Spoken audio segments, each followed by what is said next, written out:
If you're a fan of the Western genre, then you're probably familiar with classics like The Searchers, The Wild Bunch, The Good, the Bad, and the Ugly, and of course, The Lone Ranger.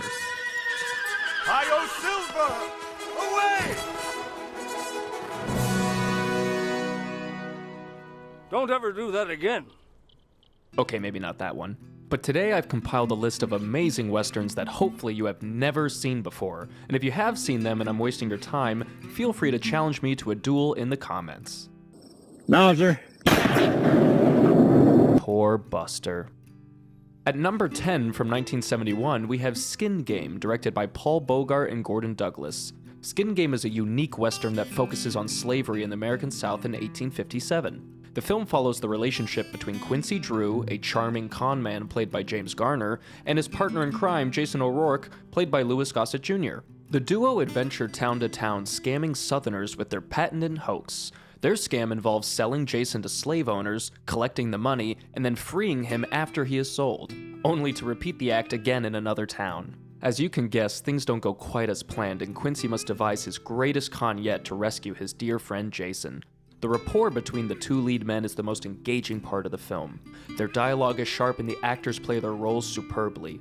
Susan Clark's delightful performance helps bring a nice levity to the story, and I really enjoy the score too. Next, from 1967, is The Big Gun Down, directed by Sergio Solima. This is a fantastic spaghetti western starring yours truly, Lee Van Cleef. But I wanna be like Lee Van Cleef. You know I wanna be like Lee. I could have picked from a number of spaghetti westerns, but I think this film is a great introduction to the genre, and of course, it stars Lee Van Cleef. But I wanna be like Lee Van Cleef. You know I wanna be like Lee. God, he's cool. He plays a bounty hunter tasked to go after a man named Cuchillo Sanchez, a peasant accused of raping and killing a 12-year-old girl. What ensues is a thrilling cat-and-mouse chase between the two men. The cinematography is gorgeous. I love the rich colors and the shots of the enormous Italian countrysides. It's a beautifully directed film. If you enjoy this film, I definitely recommend exploring the spaghetti western genre with others like Death Rides a Horse and the films of Sergio Leone and Sergio Corbucci. At number 8 from 1943, we have William Wellman's The Oxbow Incident. Within this list, I have a couple westerns that may not necessarily contain the primary staples of the genre, and this can be considered one of those. In The Oxbow Incident, there is no cowboy hero strutting into town to take out some evil bandits. No, this film is a brutal examination of mob mentality and how violence can erupt from a seemingly moral group of people.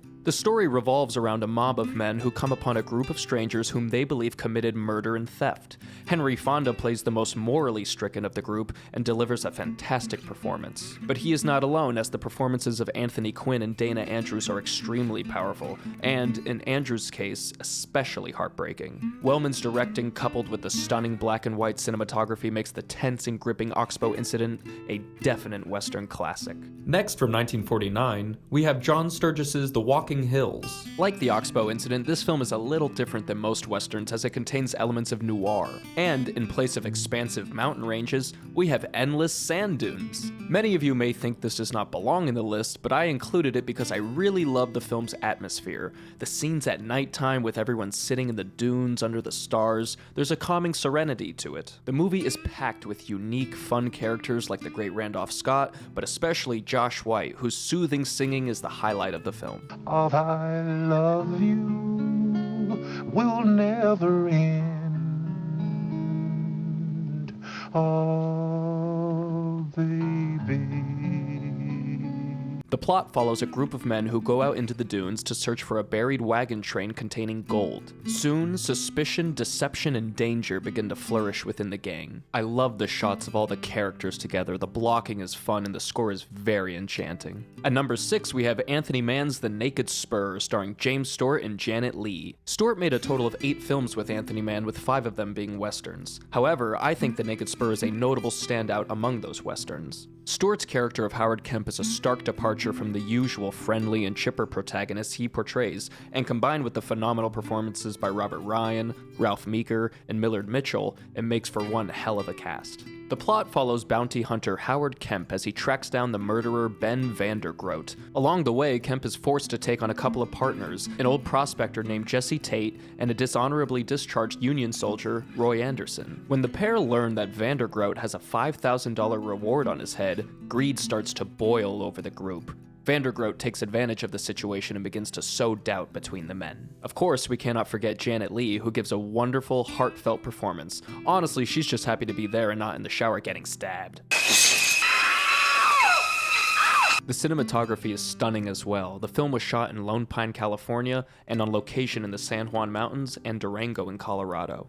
Up next, we have Henry King's The Gunfighter from 1950. Now, I love this film. I love Gregory Peck. I can end the video right now just with that.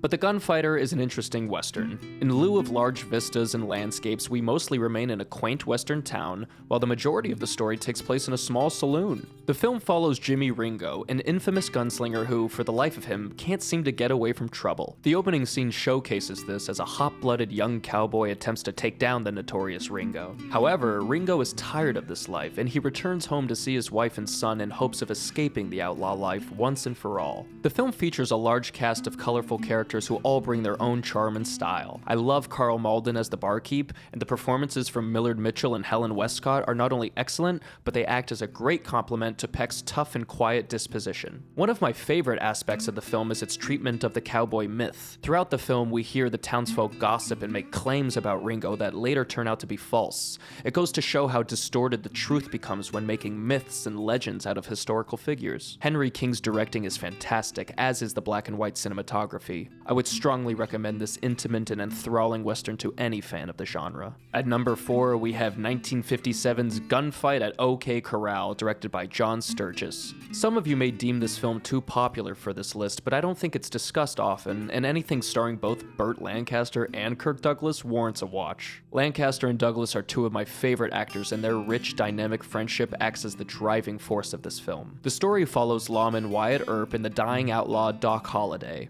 The pair form an unlikely alliance which eventually culminates in the legendary gunfight at the OK Corral. I love the cinematography in this film, not only the vibrant colors, but I adore the gritty look of the men's faces in the saloon, and Sturges' direction as always is economical and effective. While it is not the most historically accurate film, it makes for one hell of a fun, exciting western. Up next from 1958 is another Anthony Mann, but this time starring the great Gary Cooper in Man of the West. Now I usually think Cooper shines more in comedic roles like in Ball of Fire and Designed for Living, but in this film in High Noon he shows a different side of himself. He excellently plays the reformed outlaw Link Jones, who is forced to join his old gang after a botched train robbery. Coupled with the performances by Julie London as Billy Ellis and Lee J. Cobb as Doc Tobin, it really makes for an amazing cast with a powerful chemistry. Not to mention we get a fantastic fight scene with Gary Cooper throwing meaner right hooks than Justin Gaethje. Ooh, get him with the right. Watch out. Get him. Oh, he front kicked him in the face.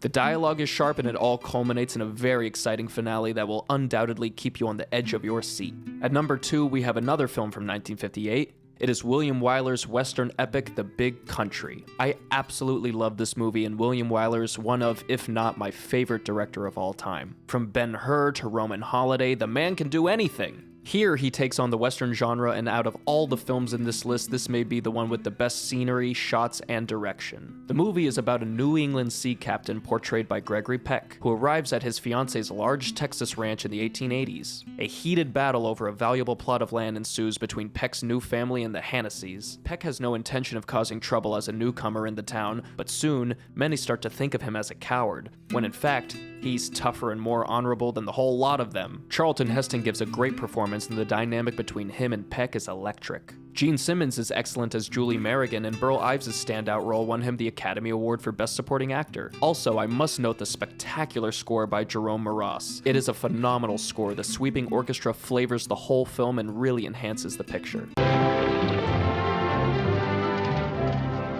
And finally, at number 1 from 1939 is George Marshall's Western comedy Destry Rides Again. This film was meant to spoof the popular Westerns at the time, and in doing so, it became one of the best representations of the genre I can think of. James Stewart delivers one of his finest performances ever as Tom Destry Jr. His calm, soothing demeanor stands in sharp contrast to the town's cruel viciousness, but don't let that fool you, because despite his oath to nonviolence, Destry is a sharpshooter who'd shoot you down before you could could blink. The film is about the unruly, corrupt town of Bottleneck. When their last sheriff is murdered for asking too many questions about rigged poker games in the town's saloon, Tom Destry is sent in to replace him. Brian Donlevy plays the unscrupulous saloon owner Kent and acts as a magnificent antagonist to Stewart. Marlena Dietrich also gives one of her best performances ever as the saloon singer Frenchie. She is witty, tough, cold, and knows how to take care of herself. The scenes in the saloon are uproarious and magnetic. The songs Frenchie sings rile up the whole town, and not to mention, we get one of, if not the greatest, cat fights ever put to screen. I cannot tell you how much I love this film. It's funny, charming, lively,